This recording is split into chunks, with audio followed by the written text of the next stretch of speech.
Hello everyone and welcome to Talk Together. Thank you for joining us for talking about the Dungeons and the Dragons.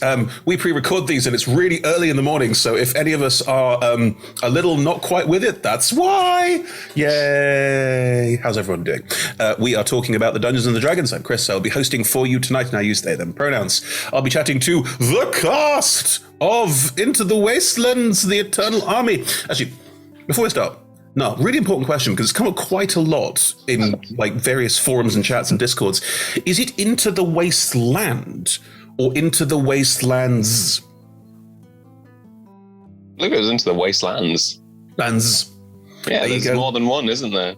There's Wiki editors, you have a great task ahead of you. Just go through and get rid of all of the references to the wrong one. You're welcome. What was the title? What was the actual official title? This is the thing, right? In certain posters, it's Into the Wasteland. In certain posts, Into the Wastelands, and it's never uniform. I'm gonna, whilst you do the rest of this intro, I'm gonna look up what our original conversation was. Okay, there we go. So we'll get the official response, but we'll come back to that anyway. Yes, so we roll dice and ask questions, or I ask questions based on random stuff I think of, like that just now. You saw it happen first. Yes, there will be dice rolls, there'll be questions. We'll talk to the whole cast about their experiences on the show, find out more about some behind-the-scenes goss and what's happening next for all these characters and all sorts of lovely stuff. But before we dive in, the show runs for about an hour. We're delighted to be sponsored by Hero Forge, Ultra Pro, Phoenix Dice, and Alchemy RPG, and supported by Idle Champions, D&D Beyond, Warriors of Waterdeep, Neverwinter, and Elderwood Academy. We're all together RPG on all the socials. Lost my place, there it is. And a massive thank you to our D20 Club on Patreon. You're wonderful, you're marvellous. The Discord, the Wiki, they do all these wonderful things. Just check them out, it's fantastic. You can watch us on Twitch. I'm going to say here because I'm assuming that's where you're watching it, but you might not be. You can also watch us on YouTube here, if that's where you're watching it, or listen to us on podcasts here, if that's where you're listening to it. There's a lot of conditionals in there. We've made it through. It's good. I think you're speaking directly to the one person who's watching us on Twitch and YouTube and listening on podcast at the same time. Synced it up perfectly. Whoever you are, well done. That is a difficult task. We adore cool. you. They've got them all synced up. They're a good technician. You should hire them. Thing is, right, to sync up those three would be tough in itself, but also you have to start the video in three different places because they all have different intro runs. Isn't that fascinating? Yeah, anyway, there we go. Should we roll the dice to ask the first question, or should we just check in and say hi? Should we just check in and say hi? Hi, everybody. Hello. Hello. Hi. I think everyone knows who everyone is in this call, but maybe not those watching. So let's, in case someone came to the post-show and didn't watch the entire show, which is possible, and we want to make sure we're available for them too, could you please give your name, your pronouns, and maybe say, let's start with something nice, your favourite memory of this campaign. And we're starting with the DM, Niall. Oh, well, I was actually saying, do you want to start last? And does everybody want to actually guess what the original title was? Whether or not it was Wastelands or Wasteland. All right, show of hands. Who thought it was Wasteland with no S? All right. Who thought it was Wastelands with an S? Yes. Who couldn't care less? There we go. I didn't know that was an option at the start. Oh, I'm sorry. That's always an option with me. I'll go for it. Hello, I'm Niall. Now you see him. What was the question? Favorite moment from the campaign, and also which one was it? You never said. You just told us and then left it. It was back on the 27th of July, Last 2021. Year. Yeah, wow. Yeah. I said to you, as a working title, Into the Wastelands, the Eternal Army. There we go. And you said, cool, smiley face. Of course I did. I always say cool, smiley face. Those who contact me on any forum know cool, smiley face is my I'm not really listening comment, so that's good. Well, now I do. Yeah. Go on, favourite moment. Oh, bloody hell. Bloody hell. So it's hard to pick a favourite moment. There were so many good ones. It's probably Why Are We Here? Having to come up with some sort of literature for Malice. Mm-hmm. It was just excellent. Absolutely excellent. That is a good point. Don't forget we have like the previous 6 episodes. Like this was a 12-episode campaign with some cast crossover. So yeah, there's quite a lot of areas to dig through. So good one. Okay, Yomar for good. Yomar for good, yes. How do you spell Yomar for good? I think it was like YULMARFAGOUD.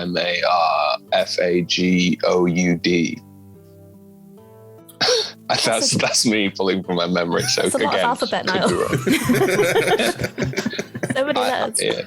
I have like a random generator. Then I'll put them all into a sheet and just sort of tick them off as I use them. And then in my notes, write down what each one of them is.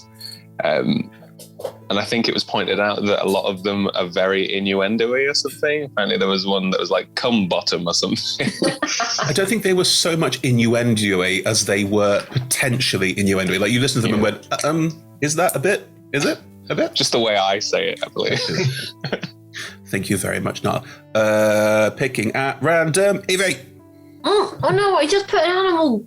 Ignore Just Evie. in your mouth. Liz. Oh, okay. I have not put anything in my mouth to start off with. That's always a good I start for a am Liz. conversation. I use they, them pronouns. I was playing Elder Green, who used they, he pronouns. I think my favourite bit was when we first turned up. So me and Reek, we kind of just dropped in. We dropped in, and I literally dropped in. But we then went into this massive fight. And I think Emma's character Reek was like doing the hokey cokey, like they were up, they were down, they were all around. And yeah, just jumping into a campaign and having such quite a hard fight to jump into. That was so much fun for me because I think Elder Green's primarily healing. So having to think, oh God, I've just jumped into this, what am I doing? It was really fun. And I really enjoyed it. Yeah. The party didn't really have a healer for the first 6 episodes, did they now? No. I mean, Veracity was technically the healer. Yeah, but Veracity doesn't like healing. I mean, this is a Boom, boom, boom. Let me hear you say way out. Veracity's form of healing is like Emma's form of healing. If I kill it, it won't do damage anymore, which is an option. It works every time. It does work every time. It's very true. All right, let's get back to Evie, since Evie's now food free. I am food free for now. Hi, I'm Evie. I use she, her pronouns, and the question. All right, yes. My favorite moment was literally any time I summoned, 36 flying snakes and could not control them. That happened 3 times, I think. Maybe 2 or 3.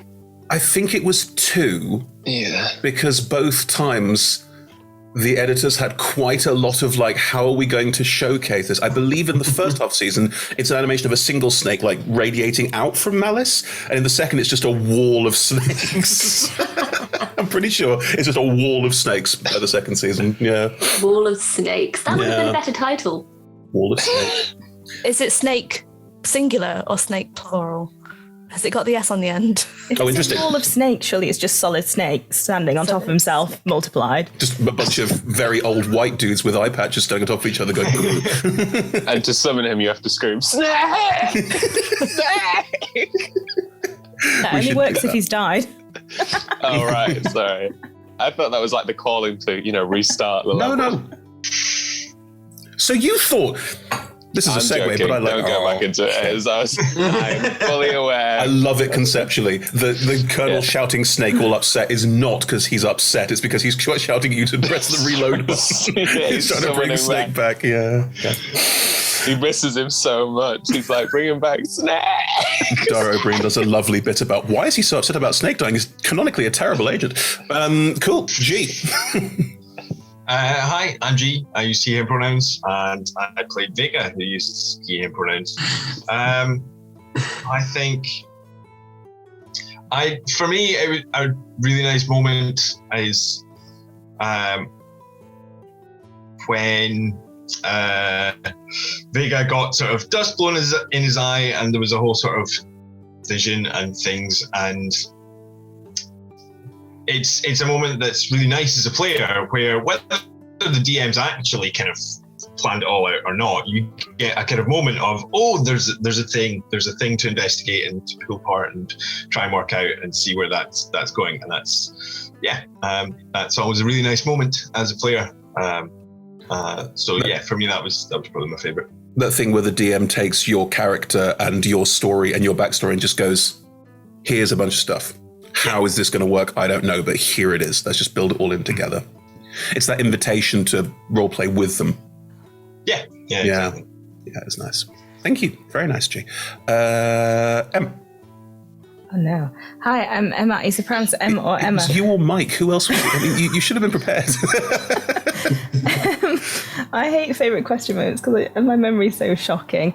The most recent one that I can actually remember is destroying the statue, and then everyone else later in the campaign being like, But why though? Why did you do that? But I wanted the statue. Why would you do that? I think we learned to just not question anything Reek wanted to do. We just went with it. I also enjoyed Steam Room Chaos. Oh God. That was. There was the point where I felt so sorry for the editors because I was like, "Oh no, I'm gonna be the Elder Toad again, and now I'm gonna be an elephant." And sorry, editors. There was a long conversation about do we use, because there's a couple of different toads in the software that we use. And we went, do we want to have this more pleasant-looking toad or this more horrific-looking massive toad? And we went with the horrific-looking massive toad because it just looked like it had spikes and it looked grumpy. I think that was that. I think the overriding factor was it had to look grumpy. Yeah, there was a fun bit in Twitch chat where I think the people were just like, it's looking right at us. Because it was like literally looking right out of the screen. Yeah, it's that set of minis and animation pieces is from a larger set where someone's just gone around and done a whole bunch of random ones and collated them and made them all free to access. And there's some really weird stuff in there, like franchise-specific stuff where you go, we could, not sure, that's definitely Yu-Gi-Oh! And it requires a certain amount of like anime and cartoon and a wide variety of knowledge to go, I think that might be a licensed creature. So there's often take a screenshot of it and search by image to make sure that it isn't, which is... Oh, that is a Digimon. Oh, that is a Digimon. Who knew? I thought it was just a cool-looking wizard. Yu-Gi-Oh! At like 100 paces. Like the hair is very distinctive. I mean, no, I have to say, like, sometimes it's not obvious. Sometimes you look at it and go, that looks completely, and then we sit there, all of us sit there for an hour going, yeah. Duel Monsters designs were amazing, though. Like, they were possibly, like, I know Pokemon's, like, a big thing, but my heart was always a Yu-Gi-Oh! And the design for the monsters was phenomenal. Okay, it's a segue, but... I feel like the anime was scarier than the anime is scarier. Well, this is the thing. Pokemon was designed to appeal to much younger children. It was first designed because it was designed as the card game came first, but it was very much on the principle of these things need to look cute. Whereas Digimon, Duel Monsters, all the ones that came after were very much for the audience of kids who's grown up with Pokemon and is now a bit older. So there is a very definite shift towards more adult-looking monsters and themes. I mean, I say adult, like we're not talking... some of the Pokemon have very adult themes. There are some that look specifically like sex toys, like you... like Yeah. What's the opera singer one called?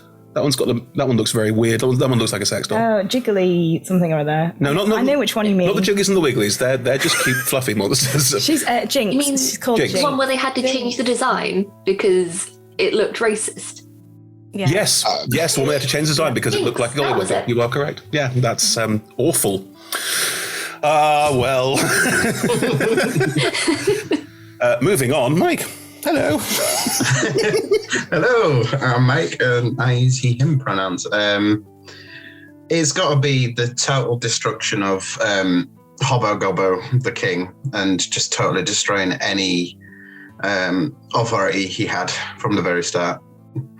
Rilvuk, sorry. From when we first met him, we I just wasn't sure you were talking. slept in his bed, didn't treat him with any respect, and just slowly watched this poor hobgoblin just slowly realize his kingdom and all of his power and everything was gone. It's a really small thing, but I'm still reminded, because I found it so amusing, of Hannah sneaking off into a cave to where a blue dragon was chained up, who was just there to be Rilvuk's pet, to go, look how powerful Rilvuk is. To sneak off and going, do you want to join our team? Do you want to be part of our team? And the dragon going, go away. Like, it was just, it was the DM going, no, you cannot have a blue dragon pet. No, this is going to stop now.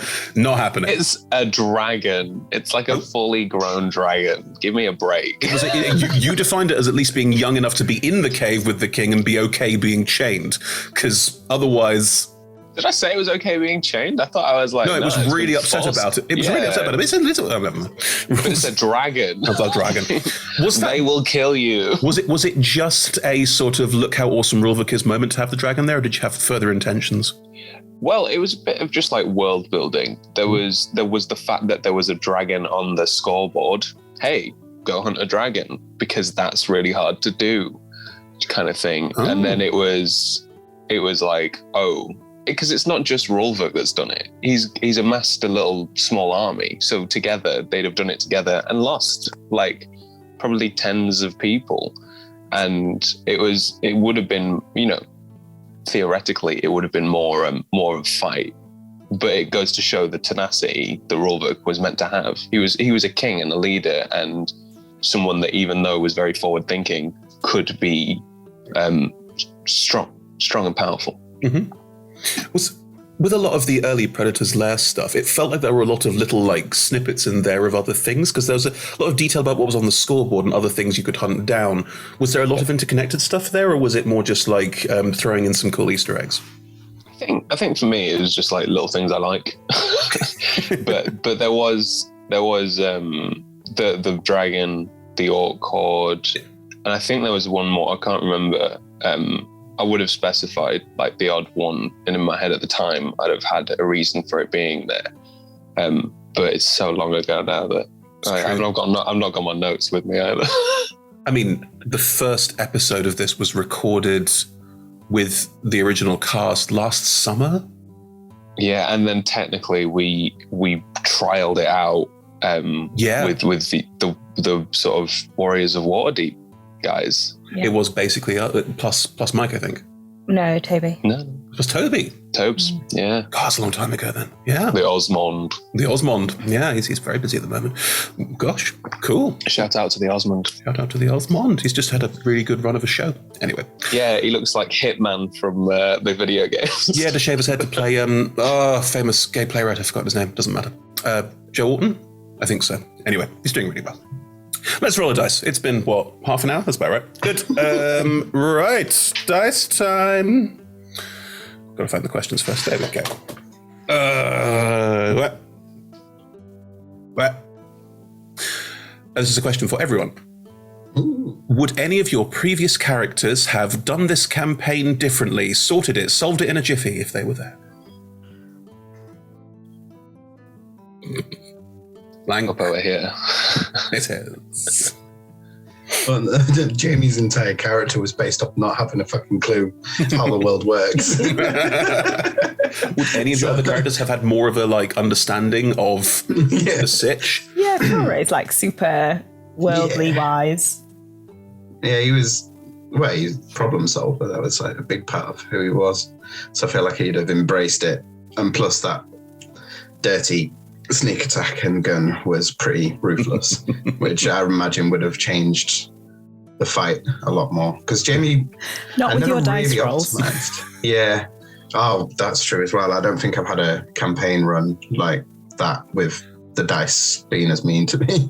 There is a mythical campaign that you and Niall had in a home game where you died in the second episode. Multiple times. Yeah, I was going to say, that's more of a legend. It's reached a point now where chat going, it's episode 2, everyone watch Mike, because we all know that you're probably going to die by episode 2. I'll get myself in some kind of trouble, but I do always... I've done it so many times. It's unreal. It's not intentional. I'd like to say and give myself some credit that I'm like, yep, totally meant to do that. It was cool, worth it. No, it's never. And it's always the most developed characters. You've always spent the most time on them. You've really gotten into character. I had this character I was trying to build into this information vendor. He was a merchant that had a caravan, and I sort of fleshed him out. He was a swashbuckling, rogue, charming merchant, but he mainly traded in information and things like that. And he went around being inconspicuous, being able to just appear and then disappear onto his next thing. Loved it. And second session got shot by a crossbow off a ledge and insta died on the floor because of the damage. What level were you? And what damage was the crossbow? Level 2. Oh, okay. He got surprised attacked. He opened the door and there was just a bandit there. They're on a limb. I'm going to say it. Levels 1 through 5 are some of the toughest for DMs, from my perspective. This is something I find. There's 1 to 3 maybe, because players have so few hit points. If you do anything to players, the chance of permanent player death is surprisingly high. Whereas beyond level about 3, you're looking less at oh God, I'm going to murder them. More how can I raise the challenge enough that they're actually going to feel scared? How do I murder them? Well, no. How do I murder them? I never want to murder players. How do I raise the challenge high enough that they're going to actually be frightened of the situation I've put them in? So there's some tension and there's some drive to complete the situation without making a monster that just goes, no, I am God, you do not hit me. Well, and then you get to level 10 and you can't do anything. After level 10, like... Oh yeah, after level 10, DMing is unless you're intentionally trying to kill one single player, it's never going to happen. There's a really cool actually little fact about that story Mike just told. Michael's character was called Leslie, and me and Michael created an intertwined backstory. And that character I played was level 2 Anton, who then when I leveled up for Sea of Swords had a full backstory. Niall, did Anton actually kill Leslie because that scans? Anton actually watched Leslie die. I feel like that's what broke Anton. Watch. That's why I gave him the stutter, I believe. Yeah. I think because he was meant to be 19. Yeah, he had to kill a hellhound because I didn't have any spell slots left with a dagger, and like there were other people in the party, but Anton was the only one that was doing. I think we had another wizard. We had a chronology wizard and someone else who was just being generally useless. And I had to, like, Hi to go up that against a person. hellhound. If you're watching, Niall thinks you're generally useless. And just in case you are watching, fuck you. But yeah, it was such a mental campaign to play, and such like it's great how those things like influence everything. Because Michael's had 2 characters that have died, and both of them. Well, I'm trying to think of Welderin as well. Welderin. That's a name. That is a name. I'm bringing that character to roll together. I'm sorry. Fine. They are undead, magical. But every character Mike's made that has actually died, I think unwittingly has really like boosted everybody's kind of role play, because I think the first time it happened, Mike spent days and weeks talking to me about this. Was like before the Blade Singer class had come out, and we were like looking at all the UA stuff, and Mike had like crafted like the best balanced Blade Singer he could, and then died like straight away. But in game we held like a funeral for him, and we had like this real, like, as a team we all came together. It was very much like an Avengers moment, you know. Michael was the Coulson of the group. It's funny how that happens, because death in a party, it's part of the Hero of a Thousand Faces, this idea that a character death will unite the rest of the party or group, and it's often death of a mentor. But it's interesting in D&D terms how an early character death can often unite a group of players together. I've had 3 home games where that's happened. Not where I'm DMing, where I'm playing. So what you're saying is I'm a narrative genius. Yeah. Yeah. Now, the question was, would any of your previous characters have solved this campaign better? And we end up talking about Mike's inability. All my characters have the same really low intelligence, hit points, stand at the front. So no, they would all have done exactly the same thing. I need to make some new types of characters. I mean, I disagree. Oh no, Shivarith could have solved this in like minutes. Never mind. Aside from that. The only character that comes to mind for me is my character. They magically got their head reattached to them and were alive again. My character Allegra from the Pyramidic campaign, who was decapitated by Chris's Yuanti. She would have just been like, snake people, nope, not again, and gotten the hell out of it. I would like to say, for context, that this was a game where PvP was not only encouraged, it was rewarded, and I did it as quickly as possible. It was literally 1 attack and down, and then decapitated Evie's character, and I needed a head. I forgot I had a stronger head. Like literally on my person, but I needed a head, so I cut off Allegra's head and put it in a bowl. It was done. I've not laughed as much. The worst part was you got me to 1 hit point, and then I played dead, and then you cut it off. I didn't know. I encourage anybody to go back and listen to that, because that is one of the funniest episodes of anything Roll Together's done. It's just murder. Liz won. It won. And I was so tempted to murder people, and I never got the opportunity because I think Chris just decided to murder people anyway for all of us. No, please, come on. The first person who murdered people was Evie. Evie was the first murderer. Evie murdered Ed, who wanted to die. Evie murdered Ed, and we were all like, oh no, it's gotten serious now. And then there was a final fight between all four of us where I murdered Evie's character, and then the other three of us ran into a back room to try and get out, and you're the only one that made it successfully. I think I just waited for you all to die, and then I just went and just took the thing. That is correct. You went last. It was fantastic. It was genuinely fantastic. We could do more of those. They were fun. Yes. Anyway, so Allegra, rest in peace, would have survived this campaign by going UNT. Nope, that's an option. Liz, were you going to say Rebecca? No, I wasn't. Elder Green was from the Feywild and had no idea what the material plane was, so I feel like any other character that's from the material plane would have a much better shot than Elder Green at actually understanding the world and everything that therein is. I think Enoch would, because Enoch's the clever one of all the characters that I've made. Enoch would have the gumption to actually ask questions and look at the world and analyze what's going on, whereas Elder Green just went with it and talked to plants. Do you not think Enoch would have literally just left? I feel like if Enoch arrived at the situation, he would just turn around and go. He'd be like, no, I'm doing a favour for you. See, I was sort of, the vision I had you saying was Agnes, because Agnes has that lovely no-nonsense attitude. I walked into the Eternal Army and gone, no, shush now. Less of your chip, son. Exactly, yeah. I'd have had to have had a disagreement with Aminar, which would have gone interestingly, but yes. G, any particular character thoughts? Yeah, so I've been thinking about two. I think Larkin and Cato probably would have done a much similar kind of thing to Vega. But probably if Nate was involved in this, I think way back at the start, when getting to the Predator's lair, would have just been like, what, go out and like hunt things from... No, that's not a sort of cost-effective way of spending my time. I can get up to much more interesting stuff with all of these people around. It could probably... he would have done a bit of like...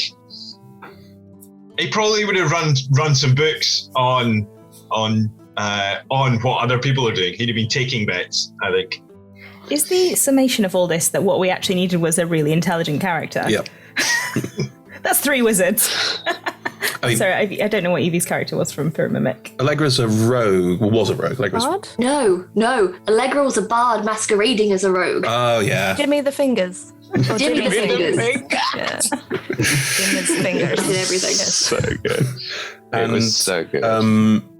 Nate has 1 level of wizard. Nate has 1 level of wizard alongside... 3 levels. 3 levels of wizard. Bard, wizard, druid, wasn't it? No. Bard, wizard, druid, Artificer. artificer. Bard, wizard, druid, artificer. Nate's a wonderful character.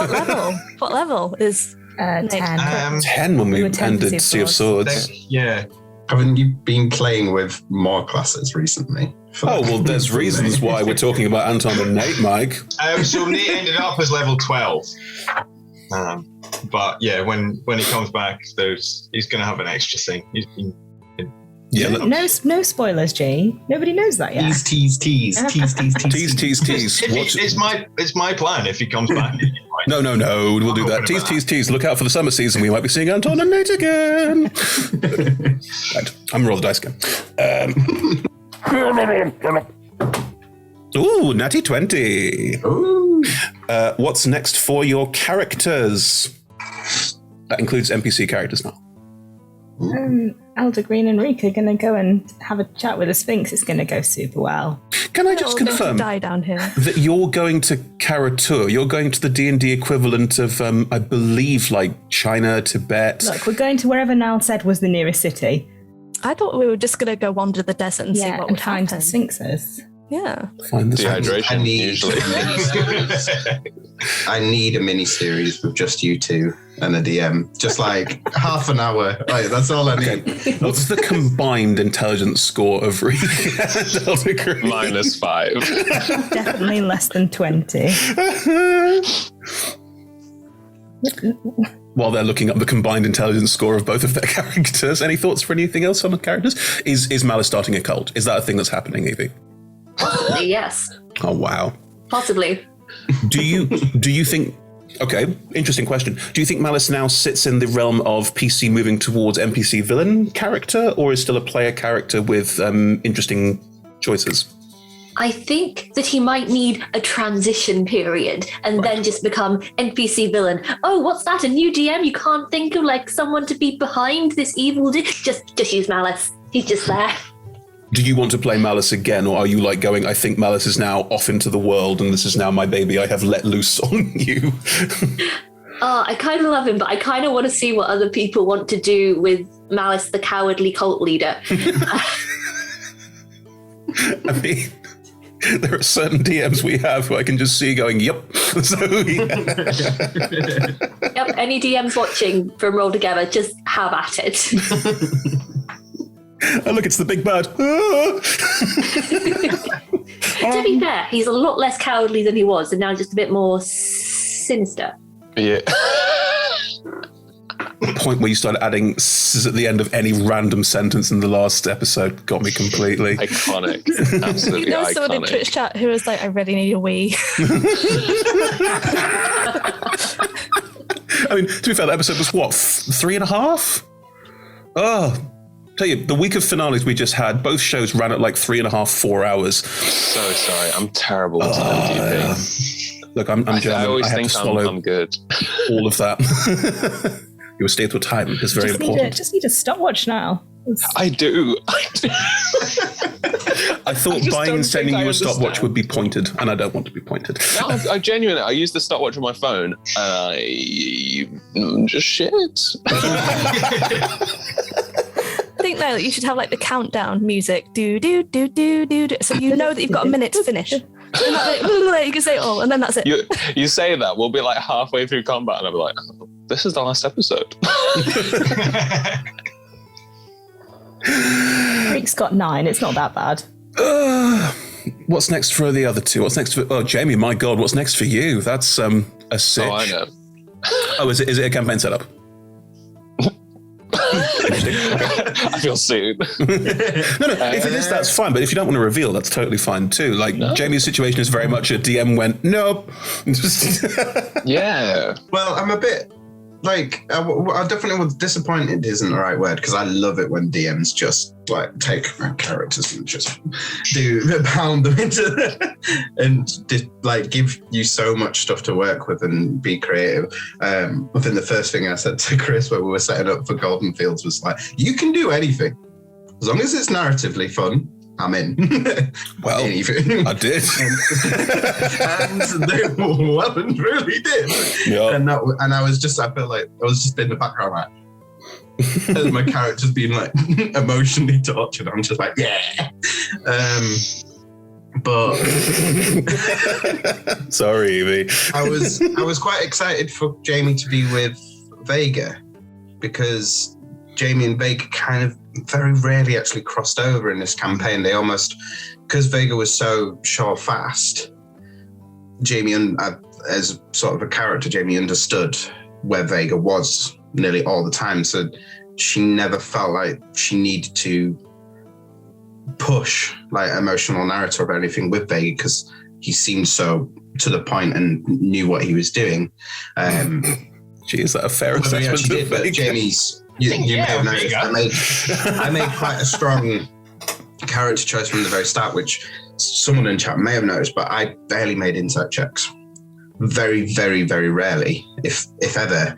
Anytime or like even if it was an entire group insight check, I just sort of sat quietly, because Jamie just wasn't wise enough or worldly enough to be like, everything was face value as far as she was concerned. And I'll be honest, she also didn't care enough to like want to find out how people felt about things.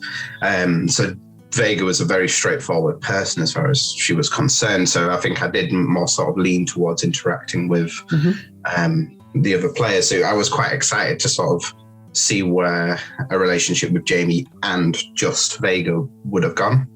So disappointed is not the right word, but just like a missed opportunity, I think.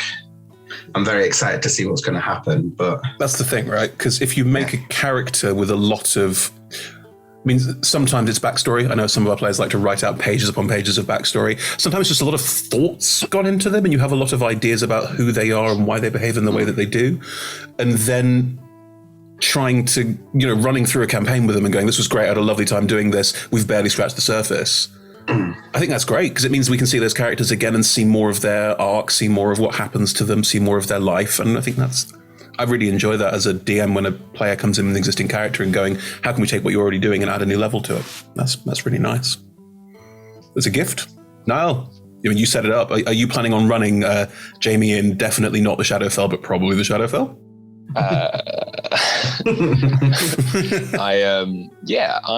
Me and Mike playtested Jamie and Zassoon maybe a month before we played this game. It was quite intentional, I think, on Mike's behalf, because you were like, I want to sort of see if this class works, kind of thing. And I'd use Zassoon against, I'd kind of because I'd had the Predator's layer set up, I use it every now and then as a little one shot for fun. So, if you go to the Predator's layer, you take a job and you're like, oh, this should be an easy job. It turns out it's not an easy job, kind of thing. And one of them was a homebrewed Shadow Dragon with spell casting, high level sorcerer with Shadow Dragon stat blocks, sort of multi-classed into a monster. And he started off in polymorph form as an elf and was really slimy and slinky, and these players went in and they just started beating on them, stunning strikes, all sorts, and they had a monk and all sorts, and they finally snapped his neck or something, and the body fell to the ground, and they were all like, we've won. And then I was like, and then you see the transformation, deal with the Shadow Dragon in darkness, because it was in a cave is where they fought them as well. So it was just ultra hard for them to fight this character. And I ended up actually player wiping, nearly TPKing the whole fight. And because it was essentially 2 fights. And at the end of that, one of the players survived and made a deal with Zassoon, and then Michael joined in, and we had this one shot where Michael was testing out Jamie, and they were all playing evil characters, all working for Zassoon. And one of the things that Mike did in this campaign that I didn't expect so quickly was to break the pact. Don't have a family, don't make connections, kind of thing. And Jamie did that, and I was like, right, your fate is sealed. We can't deal with this in this campaign because there's already so much going on. So my brain very early started going, right, what are we going to do with this? Almost my Zassoon little character model was time to come with my machinations. And Zassoon had been talking to me for a while, telling me exactly what he wanted to do with it. And I was like, okay, cool, sounds good.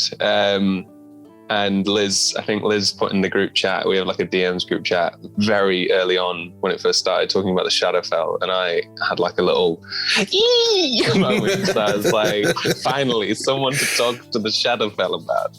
And just listening to Liz talking about all that got me really excited. And was that for Shadowfell Symphony? So all this overlap.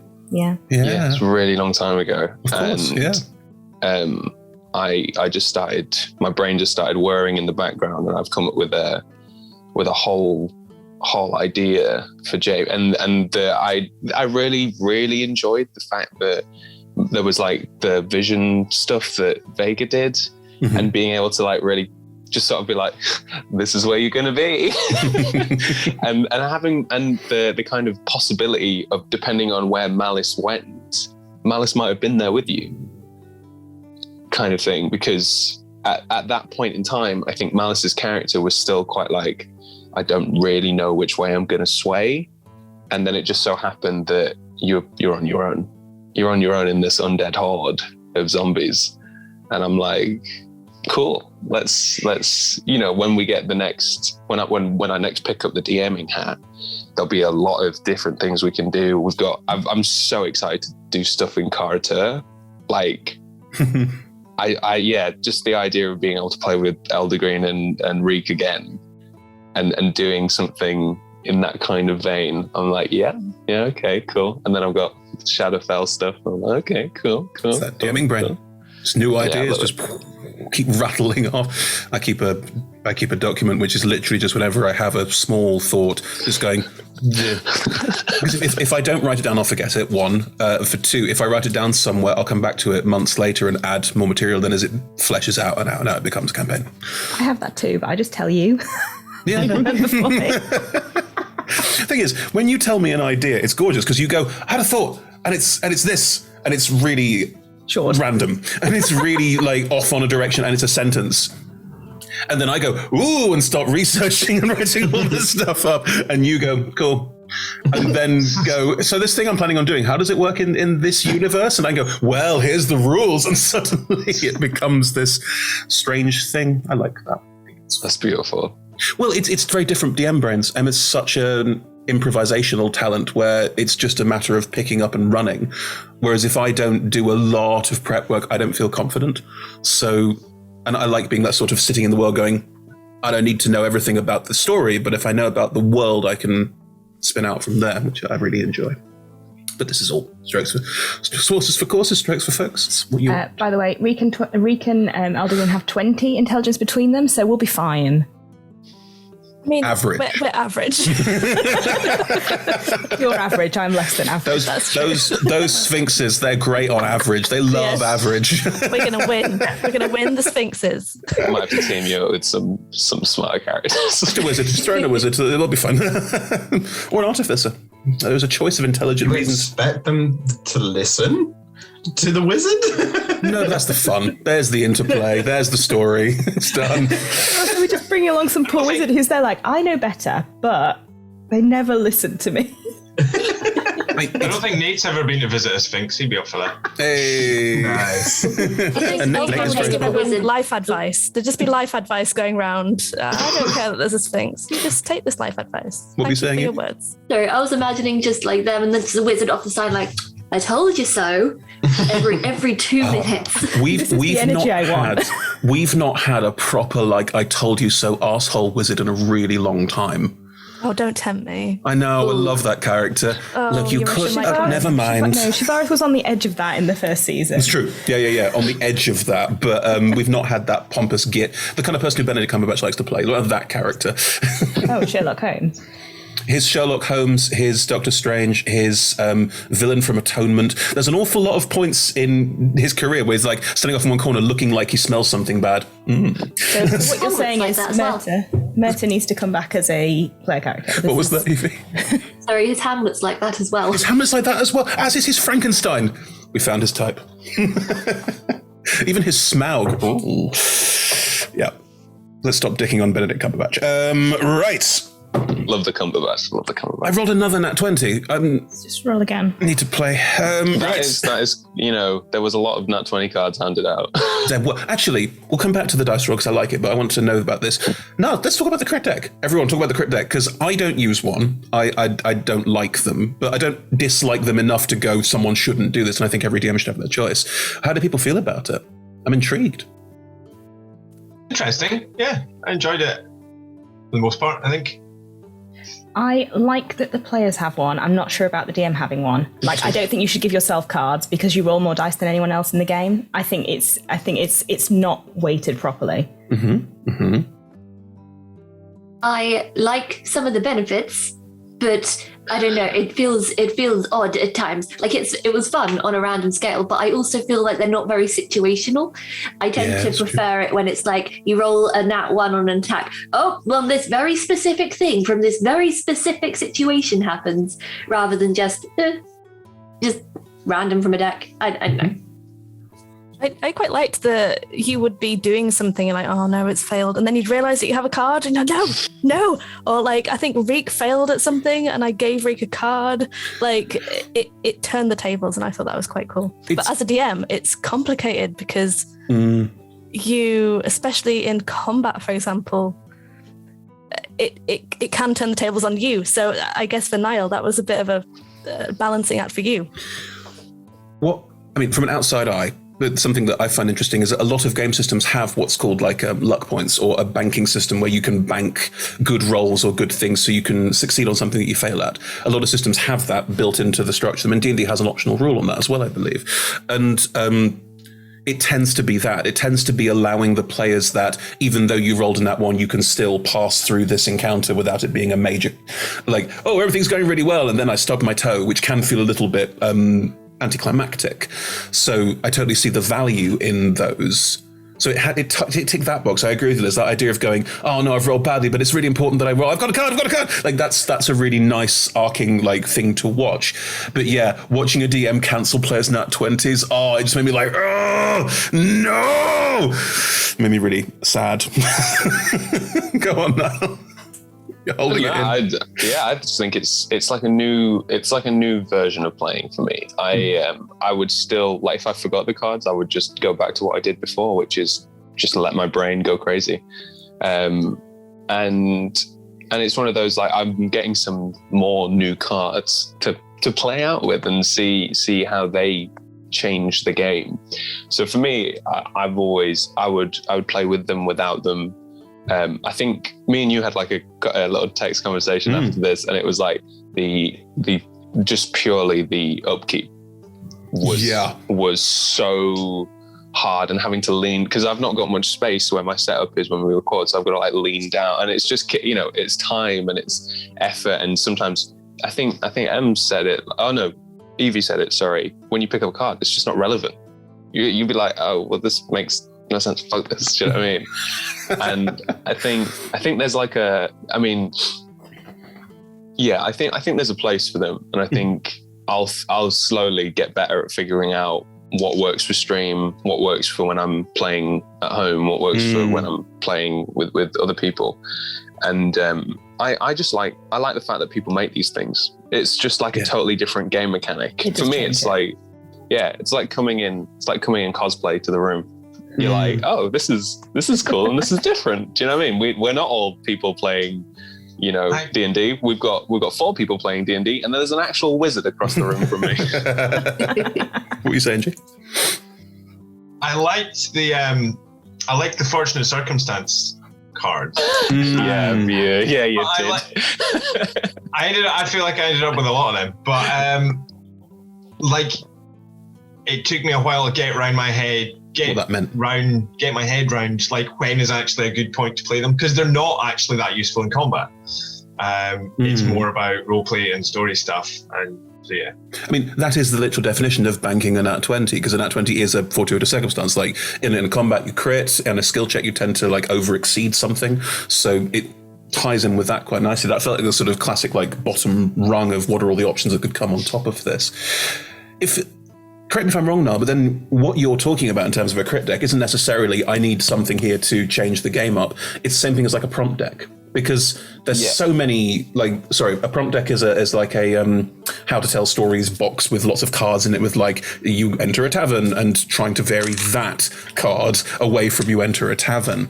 And part of the idea of them is to go, oh, you could build a story from this deck. But most people I know who use them go, no, it's literally just I'm trying to think of how to start this story.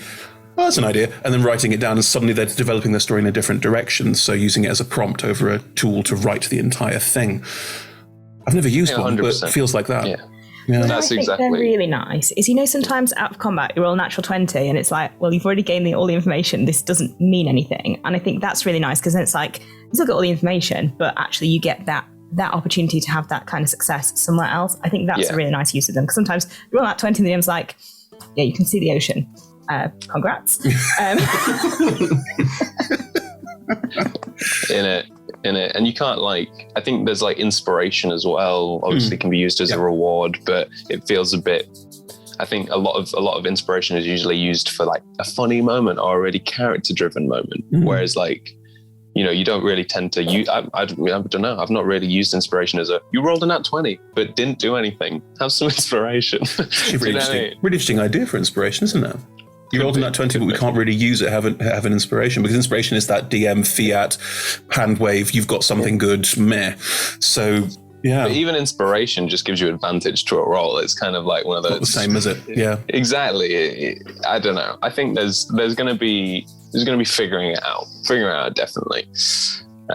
But that's for future Nattle's problems. Yeah, because Em and I used to play a Star Trek game. Whereas I think it's Mobius' I love system. the Star Trek game. I have dreams about the Star Trek game. I miss it so much. Hey, I love Star Trek. I love DMing a Star Trek campaign. The problem was that the game system was designed around you collect tokens that allow you to basically auto-succeed and tokens that DM can play to auto-fail you. I never wanted to play the auto-fails because it felt really harsh. And if I'm a DM, I can just make you auto-fail by being the DM. Why would I need a token for that? And the auto-succeed meant that you got that Star Trek vibe where everything seems to go their way the entire time until a tragedy happens, until like we skipped our way through a series of there was no tension, there was no threat for that, but that also fit the format of what Star Trek is. There's no tension. It's all about we're going to coast along through this until something happens that we can't solve by just X, Y, Z, and then it became like a skill challenge of like, you know, using the ship to do something that MacGuffin need to fix the problem or whatever, and that's fine. But for me, D&D lives and dies by the randomness. I love the fact that it's random. One of my favorite things is when it's like, there's a huge momentous moment and or everything's going really, really badly and suddenly, yay! Like that, the randomness of the dice really define that cycle, that arc. Yeah. Yeah. Anyway, I rolled earlier, and I think it's a good question to end on because I think I know what the answer is, but I want to see how you all feel about it. Which PC gets the blessed/cursed by the dice award? Mike and G. Mike is cursed, G is blessed. Any more for any more? I think that sounds about right to me. I'll go with that. You got to lean into it, though, don't you? It's as simple as that. If you don't, what was the worst nat one? Oh, sorry, Evie. Sorry. To be fair, I rolled exactly what I wanted for my coat. Like I had some very lucky ones in there. I want a boat. Rolled a boat. Here it is. That was pretty spectacular. The dogs are still out there in the universe. Oh, my horse! All four of them and the horse, they're all out there because they would have been washed out because everyone survived the demiplane collapsing. They all got washed out. So yeah, they're probably dead of starvation now. No. They're wily things. They're wily things. And the other ones that are loyal will be by your side. So we're saying that Malice now, when Malice turns up as an NPC, Malice has a pack of angry dogs. That's just I think maybe the dogs will, like, I think if somebody out there's listening, maybe the dogs have, like, they're onto Malice. The ones that weren't loyal, that ran away, they're onto Malice's, like, evil deeds and have created a revolution. Hang on. Are we setting up? I'm just asking because this is something that I would DM. Paw Patrol in the Forgotten Realms. As long as none of them are the police dog that solves everything. I mean, come on, we can pick apart Paw Patrol for ages. I love the fact that it's, hey, we're dogs with all special specific tasks and areas. And there's one who's good at recycling and one who's got a hovercraft who's good at water-based stuff. And there are episodes where the one who's good at recycling just goes, fuck it, and like sits in the background smoking for all that he's involved. And the hoverboard-based one, the number of times they go, a boat's been crashed out to sea. Hey, chopper girl, you can handle this. And the guy in the back of the boat's like, I mean, what? What the fuck? am I a joke to you? Yeah. But yes to Paw Patrol D&D. Malice's Menagerie. Ooh. That's an Emma campaign. I'm sorry. It's alliterative. It must be an Emma campaign. That's true. I mean, chat did W Malice's Marauders after Protea's Protectors seemed a little silly with Protea no longer there. Oh, Ooh, the other name that was floated just when we were chatting was Malice's Minion Madness. Oh. I'm writing that down. That's the campaign where you ascend to your true evilness and then someone takes over Malice's name. A dungeon keeper style campaign where you're basically there going, I must build a dungeon and these pesky adventurers keep coming and ruining it for me. Oh, yeah. I've written it down, Evie. I'm pitching it to someone. It's happening. And you're playing Malice, and everyone else is playing like terrible pointless gobos and terrible pointless kobolds. It's all broken and gone. No. Did we miss what Vega was going to do next? Because I'm just thinking. Go on, G. Go on. So I think like Vega's at a point now where he has always been quite sure of what he's doing and what he wants to do. And now that he's actually out in the world, he's gone, actually, there's some other interesting stuff that I hadn't really expected. And yeah, I think the purely going out and trying to win competitions and being like a sort of athlete is maybe becoming less of a focus. He still wants to do basically that, but it's not the only thing he's interested in now. You've got some interesting arcing bits to pick up on, like being a chosen of Maglubayat and what that means, and especially for someone who doesn't worship Maglubayat and isn't chaotic evil and doesn't want to kill the whole world. And then you also wanted to go and deal with the what are they called now, priestesses of the Unholy Coven. Yeah, nice. That was good memory. Thank you. So there's also that plot arc to look at as well. It feels like there's a lot for Vega to do. Yeah, I think so. DMs, if you're watching. Anyway, we're almost out of time. Thank you for that, G. Apologies for missing you earlier. I forgot it too. We're on track. I'm wondering if we should squeeze in one more question. I like to squeeze in one more question at the end, and I don't care about timekeeping, which is odd because I really do care about timekeeping because I'm German, but also I don't care about timekeeping for this so show. Cross when other people run over. It's true, I do. Proper recordings. I am a benevolent dictator. There you go. Right, I'm rolling again. Sod it. Okay. Roll that dice. Thank you. Yes. Final question. It's for the players. Sorry, no. If you could pick an NPC from this campaign to play as a PC, which one would you pick? Christmas. Christmas? There's a guy called Christmas, wasn't there? The art guy. Christmas. I called him Christmas. I was like, that's because it was near Christmas when it came out. So I was like, okay, Niall, Christmas. Christmas Horatio? Christmas Horatio. Christmas. Halfling artist? Halfling masterworkist. 100%. Did And I would Christmas rename him to come up- Christmas. Christmas came up in a home game race, didn't you? That was me. Yeah. Yeah, that was you. That was really cool. Original Horatio, I called it. Yeah, that's right. In a random house in the middle of nowhere. Anyway. With this blood trail that's actually paint. That was one of my favorite things as well. Oh, you can see blood. No, it's actually paint. Okay, so Liz would play Christmas Horatio, halfling artist at large.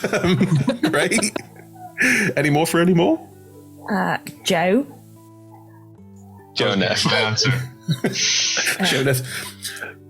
Niall, I know you meant Jonath to be super cool. Sorry, I'm talking.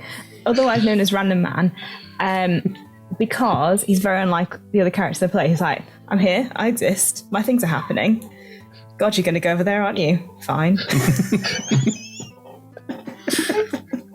It's a small thing, though, but I have to say how much you tried to make Jonath so cool. I'm a were-tiger. I'm awesome. In my head, it's going to be Tony the Tiger shooting bows and arrows till the day that I die. There is no way around it. I feel like I described Jonath exactly how I thought I was doing it. He's just a normal person. Like, he's not cool. He's not like epic. He's not anything. He's just a normal guy that happens to be a were-tiger. And when he shapeshifts into a cartoon tiger who shoots bows and arrows and says they're food. That's what happens now. Great. You're selling it more. What was that, Evie? You're just selling it more. I know. It's such a great idea for a character. Oh, I'm a were creature. Hi, guys. Am I shooting a bow and arrow with paws? No one knows. That's more like something that I would play. I'm two-dimensional now. I also thought the goblin from that other party. Oh, itchy. Fun to play. Like her itchy cheeks. Yeah. What a prick. Yeah, just such a dickhead. Sniveling little shit. Just the I worst. do not regret kicking him at every opportunity. I had that set up from the start as well. Like, I think Evie messaged me and I was like, yeah, you've got this companion who's been with you through through all of it. And it's because Mouse is the biggest. Mouse will protect me. I'm not sure if any of you know this, but chat, and therefore on the wiki now, the entire other party of rivals is called the Yeetables because Malice once kicked Itchy down a mountain. I love it so much. that. It's so not Niall. Niall would have some sort of cool name, and it's probably does it hurt Niall to know No, they're called I love Beatables? it. I love it. I feel sorry for Intensely Zoxa characters. and Theros. Oh, and Theros is Jonas. also an asshole. Yeah. Well, from the Protea sort of family, Yeah. it had to be messed up. Yeah, this is true. I really, you know what? That was it was a shame. It was a shame we lost Hannah and Rebecca, because there was a lot of stuff that I did want to really come to terms with Theros and Protea, but maybe for another story. Just quickly, they're not dead. The way Nars said that, it sounds like we lost them. No. Hannah had a lot of important stuff to do, and Rebecca's got another campaign to be in. So there were reasons. They're not dead. No, not anything terrible. It's just one of those things. No conspiracy theories. They're fine. They're both fine. It's all good. Everything is fine. Everything is fine. Yep. Everything's fine. Yeah. I unintentionally canified G into the campaign, so I'd quite like to play G. Oh, the guard called G. Yeah. Because I was referring to Vega and just straight up gold. Just like off wall. Evie, you appear to be the last to go, and this is also what we're going to end on. So, who would you play? Can I play the abyssal chicken that just kind of ended up there? Yeah, good. Abyssal chickens, man. Abyssal chickens are terrifying. In D&D Paw Patrol, could I just be an abyssal chicken just in the background? Like, We're just making Busy Bees the second season now. That's all we're doing, which I'm kind of okay with. Anyway, let's wrap up. Thank you for joining us, everyone. We play Dungeons & Dragons on Mondays and Tuesdays. Currently, we just had the Busy Bees Furry Road one-shot, which was delightful carnage, and we also just had the first episode of The Last Resort at Mercandraw Bog, which two of us are in, Emma and Liz. As you're DMing it. I am. Want to tell us something about it, how it went, how the first episode went? Oh, first episode. Yeah, we got to Mercandraw Bog, the resort. We saw the owners, who I'm not going to say what they could be. And we just got a feel for the place. We know what the problems are. We've had a fight with some salamandery things. Yeah. Right. That's what happened. And follow the rest of that on Tuesdays at 6 p.m. British Summer Time, which is 10 a.m. Pacific and all other times in between. And that's on Tuesdays. And then on Monday, this coming Monday, we are starting with Anarchy in the Astral Sea. Anarchy in the Astral Sea, which is our Chaos. Spelljammer campaign, which is slightly too late on to be novel, but there we go. I came up with the idea for it well before the No book one will came ever out. believe you, and it's not your fault. We recorded the first episode before the book came out. Anyway, it's true. It's chaos. It's delightful chaos. I can't describe it in words. You should just watch it. I mean, it's me, Ed, and Sam. And Lola and Chrissy. I don't know what I expected. But it's carnage. It's good carnage. Anyway. They're playing Grung. They're mostly playing Grung. There's a lot of Grung. Amazing. Got to watch it. First episode's on Monday. It is great. Catch it. Anyway, that's also at 6 p.m. British Summer Time, Greenwich Meridian. If you're watching this, later in the year. 6 p.m. British Summer Time live. It wouldn't be on Twitch at 6 p.m. I don't know. What is wrong with you? It's too early in the morning. Too early. But yes, we stream on Mondays and Tuesdays at 6 p.m. and we stream Talk Together like this one on Fridays at 6 p.m. Our streams run for about 3 hours and Talk Together runs for normally about an hour unless me or Tom is hosting it. Otherwise, we stream at twitch.tv/RollTogetherRPG if you're watching it there. Hello. Or we're on YouTube at youtube.com/RollTogetherRPG for our archive if you're watching us there. Hello. Or there's podcast versions of all of our shows available on most podcasting services. Just search Roll Together RPG, and if you're listening to us there, hello. Good. Right. Thank you so much to our sponsors and supporters, to the D20 Club, who are amazing and lovely, and apologies for all of the wiki work you now have to do because of this episode. And thanks, folks. We're supposed to almost stay classy at the table. Stay arsey at the table. Make That's sure better. that whenever you could be arsey, just be a little bit arsey. Just a sprinkle of your arse upon the table. Please. Thank you. No arse sprinkles on anyone's tables, please. Please stop Especially drinking. with my next character. Well, Nell said it. Stay arsey at the table, but keep those arse sprinkles to yourself. Thanks, everyone. Oh, it's so grim.